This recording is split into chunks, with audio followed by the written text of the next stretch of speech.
সাইনবোর্ডে লেখা থাকবে আর রাইয়ান, কি লেখা থাকবে?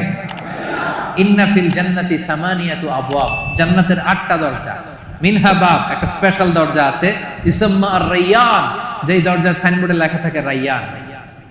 লা ইয়াদখুলুহু ইল্লা সাইমুন, রোজাদাররা ছাড়া কেউ এই দরজা দিয়ে ঢুকতে পারবে না। মান দাখালাহু, খেয়াল করে শুনেন, মান দাখালাহু লাম ইয়াজমা আবাদা, একবার রাইয়ান গেট দিয়ে যে ঢুকবে চিরকালের জন্য তার গলার তৃষ্ণা মিটে যাবে।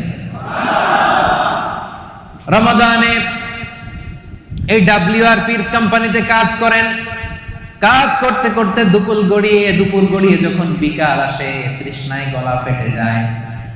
এই যে কি সুন্দর ড্রিঙ্কস আছে, পানি আছে, কি সুন্দর মেনু আছে, 100+ আছে, এখনো ইফতারের বাকি 1 ঘন্টা, খেতে মনে চায় কিন্তু আমরা খাই না, একজনের ভয়ে, তিনি কে? আল্লাহ। এই যে রমজান